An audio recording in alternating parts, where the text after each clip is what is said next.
సర్పంచులు, గౌరవ ఉప సర్పంచులు, గౌరవ వార్డు సభ్యులు ఎవరైతే బీఆర్ఎస్ పార్టీ మద్దతుతో గెలిచి వచ్చినారో వారికి కూడా ప్రత్యేకంగా ఒకసారి గట్టిగా చప్పట్లతో వారికి శుభాకాంక్షలు ఇవ్వాలని కోరుతా ఉన్నా.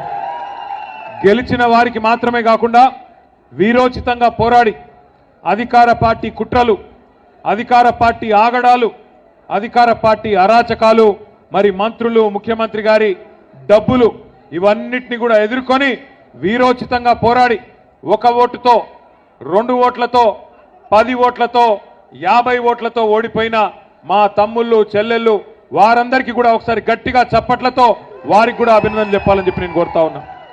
గెలిచిన వారికి మాత్రమే కాకుండా గెలిపించిన మీ అందరికీ మా వేదిక నుండి గట్టిగా చప్పట్లతో అభినందనలు చెప్పాలని చెప్పి కూడా నేను కోరుతా ఉన్నా. ఎందుకంటే ఒక సర్పంచ్ గెలవాలంటే ఆ ఊళ్ళో కనీసం ఒక 100-200 మంది గట్టిగా పట్టుబడితే తప్ప ఒక సర్పంచ్, ఒక ఉప సర్పంచ్ గెలవరు. గెలిచేది ఒక్కరు, కానీ గెలిపించేది ఎంతోమంది. వాస్తవం ఏంటి అంటే ఈరోజు నిజానికి ఎప్పుడైనా సరే సర్పంచ్ ఎన్నికలు, మండల పరిషత్ ఎన్నికలు, జిల్లా పరిషత్ ఎన్నికలు సాధారణంగా అధికారంలో ఎవరుంటే వారికి కొంత అనుకూలంగా ఎన్నికలు జరుగుతాయి. 3 ఏళ్ళు ఉంది కదా, ఇంకా 4 ఏళ్ళు ఉంది కదా, మరి వాళ్ళకే ఓటేస్తే ఏమన్నా పని అవుతుందేమో అన్నట్టుగా ప్రజల ఆలోచన కూడా ఉంటుంది. కానీ అలా తెలంగాణలో దానికి భిన్నంగా పరిస్తున్నది. మీరు గమనిస్తే ఇంతకుముందు సోదరులు శంకర్ నాయక్ గారు, కవితమ్మ చెప్పినట్టు ఒక మాట స్పష్టం. మహబూబాబాద్ జిల్లాలోనే కాదు, రాష్ట్రంలోని అన్ని జిల్లాల్లో కూడా ఇవాళ కాంగ్రెస్ అధికారాన్ని అడ్డం పెట్టుకొని తిమ్మిని బమ్మిని చేసే ప్రయత్నం చేసింది. మనం ఎన్నో సీట్లు గెలిచినాం. గెలిచిన వాటిల్లో కూడా 1 ఓటుతో, 10 ఓట్లతో తక్కువ ఫరకున్న కాడ ముందు ఒక తీరుగా డిక్లేర్ చేసి ఆ తర్వాత మళ్ళా మార్చి కాంగ్రెస్ మద్దతుదారులు గెలిచినట్టుగా వాళ్ళు ప్రకటించుకున్నారు.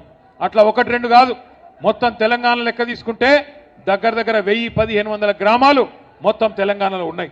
ఆ లెక్కన ఇవాళ కాంగ్రెస్ సర్పంచ్ ఎన్నికలు పెడితే దగ్గర 45% ఇవాళ సర్పంచ్ ఎన్నికల్లో బీఆర్ఎస్ గెలిచింది అంటే ప్రజల్లో మార్పు వచ్చింది అనేది అర్థమవుతా ఉన్నది. తమ్ముడు జర మధ్యలో కూర్చోండమ్మా, జర ఇక్కడ కూర్చోండి. మీరు కూర్చుంటారు, వెనక కనబడతలేదు, కూర్చోండి. జర కూర్చుంటే వెనక కనబడుతుంది. తమ్ముడు కూర్చోండి ప్లీజ్. అట్లాగే ఇవాళ రాష్ట్ర వ్యాప్తంగా ప్రజల్లో మార్పు అనే ఆలోచన మొదలైంది. 2 ఏళ్ళు నిండింది ఇప్పటికి కేవలం కాంగ్రెస్ పార్టీ ప్రభుత్వం వచ్చి, కానీ 2 ఏళ్లలోనే ప్రజల్లో తిరుగుబాటు ప్రారంభమైంది. రైతు బంధు కేసీఆర్ గారు ఉన్నప్పుడు బ్రహ్మాండంగా ఒకసారి కాదు, 2 సార్లు కాదు, 11 సార్లు మీరు దండం పెట్టే అవసరం లేకుండా, దరఖాస్తు పెట్టే అవసరం లేకుండా 73,000 కోట్ల రూపాయలు 70 లక్షల రైతుల ఖాతాల్లో నాటేసే టైం వచ్చిందంటే ఫోన్లన్నీ టింగు టింగు టింగ్ అంటుండే 70 లక్షల ఖాతాల్లో 73,000 కోట్లు పడ్డాయి. ఈరోజు ఉన్నదా పరిస్థితి? ఒకప్పుడు కేసీఆర్ గారు ఉన్నప్పుడు రైతు బంధు పడుతుందా అంటే అది ఆటోమేటిక్గా పడేదే కదా, ఏమున్నది వార్త అన్నట్టు ఉంటుండే.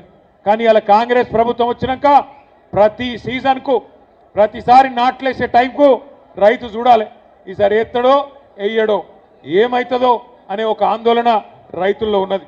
ఒకసారి కాదు, 2 సార్లు రైతు బంధు కొట్టిండి. 2 ఏళ్లలోనే 2 సార్లు రైతు బంధు కొట్టిన దొంగ రేవంత్ రెడ్డి. అట్లాగే ఇలా రైతులు బాధపడుతున్నారు మహబాద్లో, అట్లాగే డోర్నకల్లులో, ఈ ప్రాంతంలో ఉన్న ఇతర నియోజకవర్గాల్లో కూడా. మాయమాటలు నమ్మిండ్రు, రైతులు నమ్మిండ్రు, ప్రజలు నమ్మిండ్రు. మన కార్యకర్తలు కూడా పోయిన శాసనసభ ఎన్నికల్లో కొద్దిగా డీలా పడ్డారు. ఒక మాట నేను అడుగుతా, మీరు నిజాయితీగా సమాధానం చెప్పాలని చెప్పి నేను కోరుతా ఉన్నా. ఇక్కడికి వచ్చిన మా మహబాద్ డోర్నకల్ నియోజకవర్గ అన్నదమ్ముల ఆడబిడ్డలను నేను ఒక మాట అడుగుతున్నా, నిజాయితీగా సమాధానం చెప్పండి. మీరు ఏమనుకున్నారు? మహబాద్ వాళ్ళు, డోర్నకల్ వాళ్ళు ఏమనుకున్నారంటే పోతే మా ఒక్క సీటు పోతుందేమో కానీ కేసీఆర్ సార్ అయితే ఉంటాడు కదా అనుకున్నారు, అంతేనా? ఇది సీటీలు కొట్టే ముచ్చట కాదు, సిగ్గుపడే ముచ్చట. ఎందుకంటే ఇక్కడ మీరు ఓడిపోతే, ఎమ్మెల్యేలు గెలవకపోతే కేసీఆర్ సార్ ముఖ్యమంత్రి ఎట్లయితాడు? మీరేమనుకున్నారు? పోతే మా ఒక్క సీటు పోతుంది, పోతే మా ఒక్క ఎమ్మెల్యే పోతాడు, కానీ కేసీఆర్ ఉంటాడు కదా అనుకున్నారు. మాకేం డోకా ఉన్నది, రైతు బంధు వస్తుంది, 24 గంటల కరెంట్ వస్తుంది, గోదావరి నీళ్లు తెచ్చిండు కేసీఆర్ గారు కాళేశ్వరం రూపంలో. ఇదివరకు వాళ్ళు కాలువలతో విడిచిపెట్టిపోతే ఆ కాలువల్లో తుమ్మ చెట్లు మొలిస్తే మా డోర్నకల్లులో, తుంగతుర్తిలో, మా నెల్లి కుదురులో, కేసముద్రంలో కాళేశ్వరం నీళ్లు తీసుకొచ్చిన ఘనత ఎవలది? గోదావరి నీళ్లు తెచ్చిన ఘనత ఎవలది? కేసీఆర్ గారిది. అందుకే మీరేమనుకున్నారు? కేసీఆర్ అయితే ఉంటాడు, పోతే మా సీటు పోతుంది అనుకున్నారు. కానీ ఇప్పటికి అర్థమైందా మరి? ఒక్కొక్క ఓటు విలువ, ఒక్కొక్క గ్రామంలో ఒక్కొక్క ఎమ్మెల్యే విలువ ఇప్పుడన్నా మనం తెలుసుకోవాలి. మీ లెక్కనే చాలామంది అనుకున్నారు రాష్ట్రంలో. మీరు మహబాద్ వాళ్ళు ఎట్లా అనుకున్నారో, పాలకుర్తి వాళ్ళు ఎట్లా అనుకున్నారో, డోర్నకల్లు ఎట్లా అనుకున్నారో, ఇంకా వేరే వాళ్ళు కూడా గట్లే అనుకున్నారు. ఆఖరికి ఏమైంది? దొంగ మాటలు చెప్పి, జర్ర నువ్వు ఆడ మొత్తుకుంటే నేను ఈడ మొత్తుకుంటే ఎవరికి వినబడుతుందా తమ్మి ఆగు. దొంగ మాటలు నేనేదో కోపంతో అంటలేను, బాధతో అంటలేను. దొంగ మాటలు చెప్పి ఇవాళ అధికారంలోకి వచ్చింది అడ్డదారిన కాంగ్రెస్ పార్టీ. ఎన్ని మాటలు, ఎన్ని అబద్ధాలు! ఒకటా రెండా? 420 హామీలు.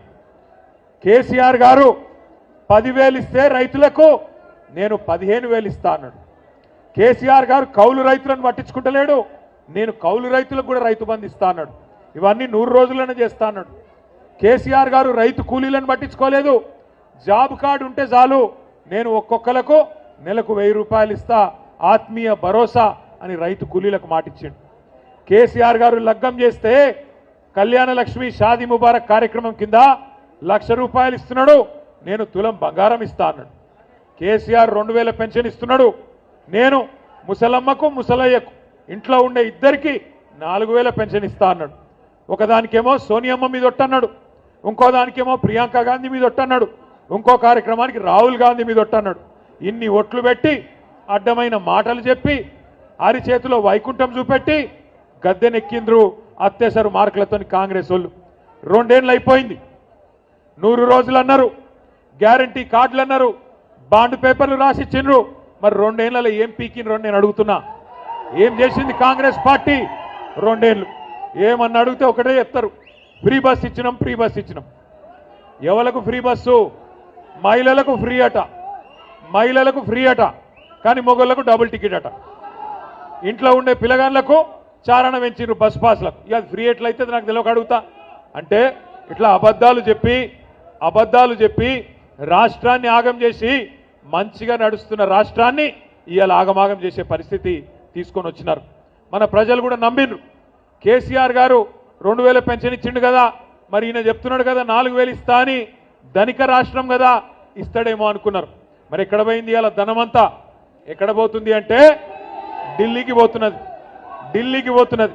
ఇలా నిజంగా మహబాద్కి ఇక్కడికి వస్తుంటే కవితమ్మ ఫోన్ చేసింది, ఎంపీ గారు ఫోన్ చేసి, మన అధ్యక్షురాలు ఫోన్ చేసి అన్నది, అన్నా కాంగ్రెస్ వాళ్ళు కూడా ఏదో కార్యక్రమం పెట్టుకున్నారు, పోలీసు వాళ్ళు అంటున్నారు ఈ రోడేమట వద్దు, అట్లా నెల్లి కుదురు మీకెళ్ళి తిరిగి రమ్మంటున్నారు అని అన్నది. అంటే నేనన్నా ఎందుకమ్మా అన్న మన ప్రోగ్రామే ఒక పెద్ద నాయకుడు, మా ప్రాంతంలో అందరం గౌరవించే నాయకుడు నూకల రామచంద్రారెడ్డి గారని మంచి నాయకుడు ఉండే, ఆయన విగ్రహం, ఎందుకంటే ఆయన గతంలో మంత్రిగా పనిచేసినాడు, ఎమ్మెల్యేగా పనిచేసినాడు, నికార్సైన తెలంగాణ వాది.